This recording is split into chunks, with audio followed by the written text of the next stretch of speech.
அனைவருக்கும் வணக்கம்.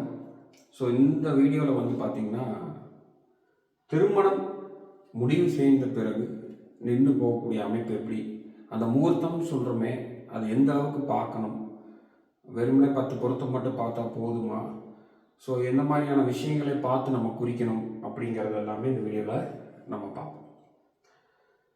ஃபஸ்ட்டு நீங்கள் என்ன லக்கணமாக இருக்கலாம், எந்த ராசியாக வேணால் இருக்கலாம்.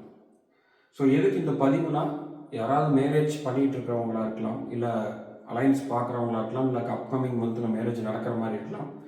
அவங்களுக்கெல்லாம் இந்த மாதிரி காம்பினேஷன் இருக்கான்னு ஒருக்கா செக் பண்ணிக்கிங்க. அதுக்காக தான் இந்த பதிப்பு. ஏன்னா ரீசெண்டாக நான் மேரேஜ் சம்மந்தமான விஷயங்கள், ஜாதகங்கள் நிறையா பார்க்குறேன். அப்போ இந்த மாதிரி தவறுகள் இருக்குது. அப்போ நம்ம அதுக்கு சொல்கிறோம். அவங்க வெளியில் போய் ஒரு ஆஸ்ட்ராலஜிட்டு கேட்குறாங்க, அவங்க பண்ணலாங்கிறாங்க. அப்போ என்னென்னா, இது மாதிரி கன்ஃபியூஸான ஸ்டேஜ் இருக்குது, பண்ணிடுறாங்க, கடைசியில் வருத்தப்படுறாங்க. இந்த இடத்துல அந்த திருமணம் நடக்கக்கூடிய இருக்கிறவங்க முக்கியமாக கவனிக்கக்கூடிய ஒரு விஷயம். இப்போ ஃபஸ்ட்டு எந்த லக்கணம் எந்த ராசியாக வேணால் இருக்கலாங்க. இப்போ ஒரு பெண்ணுடைய ஜாதகத்தை எடுத்துட்டிங்கன்னா நம்ம செவ்வாயை பார்க்கணும், ஆணுடைய ஜாதகத்தை எடுத்துட்டிங்கன்னா சுக்கிரனை பார்க்கணும் திருமணத்துக்கு. அதுக்கப்புறம் ஜீவகாரனாகிய குரு, ஆண்களுக்கு குரு எடுத்துக்கணும். குரு சைடில் நான் எழுதுறேன், குரு. இந்த 3 கிரகத்தையும் கோச்சாரத்தில் டிரான்சிட்ல இருக்கிற கேது. இப்போ உங்களுக்கு தெரியும், கேது சிம்மத்தில் இருக்கு.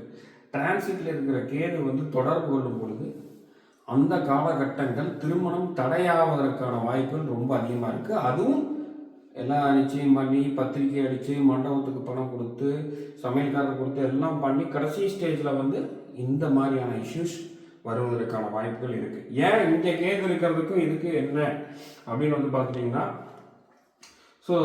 நேராக திரிகோணத்தில் இந்த கேது சுக்கிரனையும் செவ்வாயும் சேர்ந்து பார்க்கறதுனால திருமணம் நடக்கக்கூடிய அந்த விஷயத்தை தடுப்பதற்கான வேலைகளை தான் இந்த கேது செய்வார்.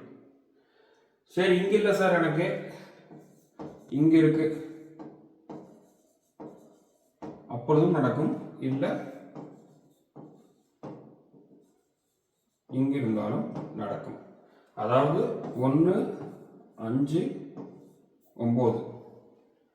இதை நீங்கள் எங்கே வேணால் வச்சுக்கலாம். நான் இப்போ நடைமுறைக்கு இருக்கிற கேது வச்சு நான் சொல்கிறேன். இது ஒரு விஷயம். இந்த இடத்துல இது ரொம்ப ரொம்ப ரொம்ப சிவியராக யூஸ் பண்ணி அடி உழுகக்கூடிய விஷயம்தான் இந்த காரகத்துவம். செவ்வாய்ங்கிறது அந்த பெண்ணுடைய கணவரை குறிக்கக்கூடியது, சுக்கிரங்கிறது அந்த பையனுடைய ஜாதகத்தில் பெண்ணை குறிக்கக்கூடியது. அப்போ இந்த ரெண்டுத்தையும் பாதிப்பை ஏற்படுத்தக்கூடியது, மேரேஜை ட்ராப் பண்ண வைக்கக்கூடிய விஷயங்கள் இருக்குது. இது மெயினாக நம்ம பார்க்கணும், புரியுதுங்களா? மெயின் டிகிரி தாண்டிட்டா கூட போதும். இப்போ இது 17 டிகிரியில் இருக்கா, இப்போ இது 21 டிகிரியில் இருக்குது, 22, இது ஒரு 24 இருக்கும். அப்போ கேது டிகிரி தாண்டிடுச்சு. ஏன்னா ராகு கேது ஆன்டி கிளாக் வைஸில் தான் மூவ் ஆகும். அதனால் என்னென்னா 17 டிகிரி இருக்குது, 22 டிகிரி, இப்போ பிரச்சனை இல்லை, தாராளமாக திருமணம் செய்யலாம்.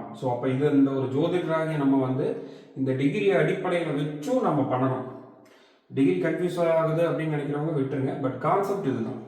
இதுதான் நம்ம ஃபஸ்ட்டு ரொம்ப ரொம்ப இம்பார்ட்டண்டாக நம்ம பார்க்கக்கூடியது இதுதான்.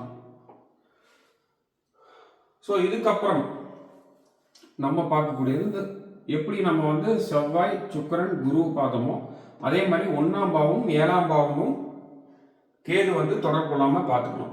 இப்போ கேது தொடர்பு கொள்ளாமல் பார்த்துக்கிறதுக்கு உதாரணத்துக்கு இது லக்னம், இது 1ஆம் பாவம், இது 7ஆம் பாவம். அப்போ கேதுக்கு 7ஆம் பார்வை கிடையாது ராகு கேதுக்கு. அப்போ 1ஆம் பாவத்தில் கேது இருக்கிறதுனாலும் தடைகளை கொடுக்கும். இப்போ உதாரணத்துக்கு வச்சுப்போம், இப்போ கும்ப லக்கணமாக இருக்காங்க சார், நான் கும்ப லக்கணம், இப்போ கேது எங்கே இருக்கு, 7ஆம் பாவத்தில் இருக்கு. அப்போது அந்த காலகட்டங்களில் தடைகளை கொடுக்கும். ஏன் ஜாதகம் பார்த்தா சார் மேரேஜ் பண்ணுறோம், பொருத்தம் பார்த்து தான் பண்ணுறோம், ஏன் இந்த மாதிரி ஆகுது அப்படிங்கிறது எல்லாமே இந்த மாதிரியான முக்கிய விஷயங்களை பார்க்காம பொழுது கண்டிப்பாக பல பிரச்சனைகளை கொண்டு சேர்த்தும். இது பாவம். அதுக்கு அடுத்து திசாபுத்தி. இது மேக்ஸிமம் எல்லா ஆஸ்ட்ராலஜரும் மேக்ஸிமம் எல்லாமே சொல்லிடுவாங்க. 4, 6, 10 இடத்தில் பாவத்திலிருந்து ஒரு திசை நடந்தாலோ இல்லை பாவாதிபதி திசை நடந்தாலோ மேரேஜே நடக்க விடாது. ஃபர்ஸ்ட் மேரேஜே நடக்க விடாது. ஸோ இந்த இடத்துல திசா புத்தி ரெண்டும் இருக்கணும். ரெண்டும் நடக்கும்போது இப்போ திசா வந்து 10லேருந்து நடக்குது, புத்தி வந்து 7லேருந்து நடக்குதுன்னா திருமணம் நடந்துடும். அதை பற்றி கவலைப்பட வேண்டியதில்லை. ரெண்டுமே இப்போ திசா வந்து 4லேருந்து நடக்குது, புத்தி 10லேருந்து நடக்குதுன்னா வாய்ப்பே இல்லை, அவங்களுக்கு திருமணம் நடப்பதற்கு வாய்ப்பே இல்லை. ஏதோ ஒரு சூழ்நிலை தள்ளி போயிட்டே இருக்கும். ஸோ இது வந்து மேக்ஸிமம் இந்த காம்பினேஷன் தான் பெரிய ஒரு விஷயமா இருக்கும்.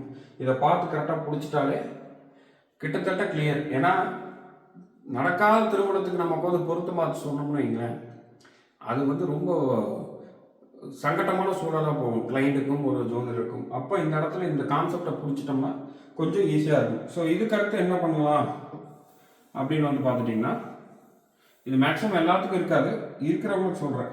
அந்த புணர்ப்பு தோஷம்னு சொல்லுவாங்க, சந்திரன் சனி. ஸோ நீங்கள் இதை வந்து சேலஞ்சு கூட பண்ணுறேன். இந்த கிரக சேர்க்கை இருக்கிறவங்க கல்யாணம் பண்ணவங்களா இருக்கட்டும், போய் செக் பண்ணி பாருங்கள். மண்டபத்தில் ஒரு சங்கடமாகி கல்யாணம் நிற்கிற அளவுக்கு போய் அதுக்கப்புறம் கல்யாணம் நடந்திருக்கும். சண்டை சச்சரவு நடக்காமல் கல்யாணம் நடந்ததா நான் பார்த்த வரைக்கும் கிடையவே கிடையாது. இந்த புணர்ப்பு தோஷம் அப்போ இவங்களுக்கு முகூர்த்தம் குறிக்கும் பொழுது இன்னும் ரொம்ப ஜாக்கிரதையாக நம்ம குறிக்கணும்.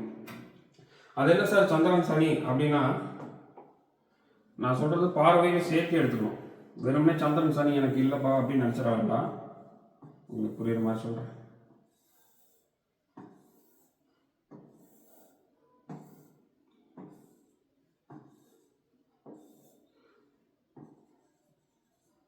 ரிஷபராசி வச்சுப்போம், ஓகேங்களா?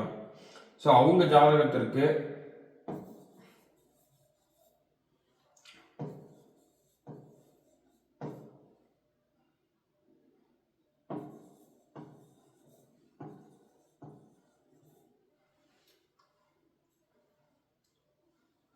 இந்த காம்பினேஷன்ல யாருக்கெல்லாம் இருக்கோ அவங்களுக்கு எல்லாமே சந்திரன் சனி சேர்க்கை உண்டு.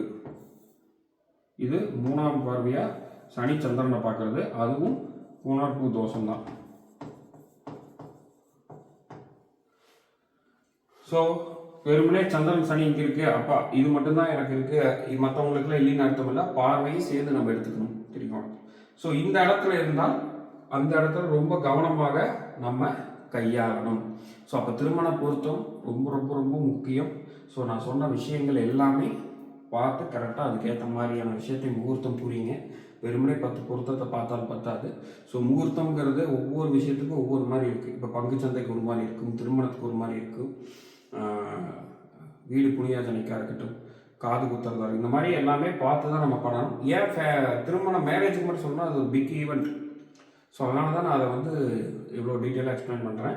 ஸோ நிறைய பேர் பார்த்த விஷயங்கள் வச்சும் நான் ஜோதிட விதியை ரொம்ப சுருக்கமாக்கி உங்களுக்கு கொடுத்துருக்கேன். ரொம்ப இந்த நட்சத்திரம் அது பரிவர்த்தனை எதுவுமே நான் போல சிம்பிளாக புரியணுங்கிறதுக்காக இந்த வீடியோ கொடுத்துருக்கேன். ஸோ யாரெல்லாம் மேரேஜ் பண்ணிட்டு இருக்காங்களோ, பார்த்துட்டு இருக்காங்களோ, அவங்களுக்கு எல்லாமே இந்த வீடியோ ஷேர் பண்ணிவிடுங்க. ஸோ ஒரு பயனுள்ளதாக இருக்கும். மீண்டும் இன்னொரு வீடியோவில் சந்திப்போம். நன்றி, வணக்கம்.